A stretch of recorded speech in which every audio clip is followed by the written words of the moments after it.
Денеска заврши уште едно диво, нелегално политичко судење, во кое што јасно се гледа дека судијата има добиено рок, во кој што треба да го заврши предметот по секоја цена и по цена да ги гази законите и по цена да работи незаконски и по цена тоа да е очигледно пред очите на сите. Имено, што се случи? Денеска судот беше информиран дека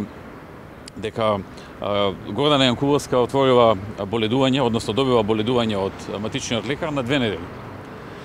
Меѓутоа, по барање новините од судот прифати да се предпостави дека таа можеби потоа ќе го продолжи боледувањето. Како да станува збор за лекари, обвинители и лекари суд, и на база на тоа да извојат од постапката. Тоа е тежок преседан. Значи, тотално непотребно и тотално несвојствено за еден ваков предмет.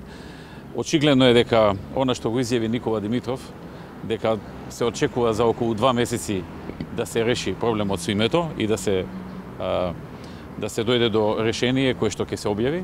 Очигледно е дека за тој период им треба некој предмет да е готов, да направат некој чекор во тој правец и брзаат по секоја цена. Речеме, еден од сведоците не дошол затоа што доставата отишла на адреса каде што тој не живее и веќе го исфрлија од седок. Значи, нема за наредното рочиште да повикаат, да се најде каде е адресата и така надаму, него веќе не може да биде сведок. Значи, по секоја цена се брза, се прават тешки, крупни преседани за да се донесе една судска одлука во исто време или приближно време кога треба владата на Република Македонија, СДСМ, да направи еден чекор кој што очигледно се оди кон промена на името по грчки терк. Во лекарското уверение напишано дека се работи за ризична бременност. Дали ризична бременност може да се надмине за 2 недели? Знаете што, ние не сме лекари, колку можеби вие сте лекар, не знам, но ние не сме лекари, но знаеме дека боледувањето е дадено за 2 недели. Доколку имало потреба да се даде за подолго време, предпоставка е дека Јанкуловска ќе добива боледување за подолго време. Докторот оценува дека е доволно 2 недели. Негова предпоставка била и проценка како лекар дека доволно се 2 недели за да се надменат одредени состојби. Меѓутоа, очигледно овој пат судот и обвинителството сака да покажат дека имаат поголемо знаење од лекарот.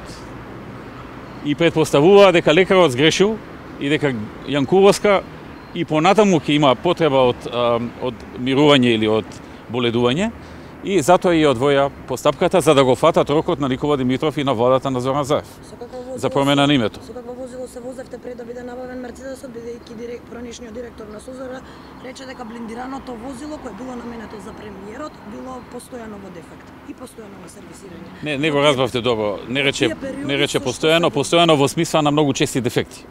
Во време на честите дефекти Во време на честите дефекти најчесто се возев со возила кои што не беа блиндирани, што за човек што е на таква функција е загрозување на безбедноста. Така се смета во безбедносните кругови. Ви благодарам.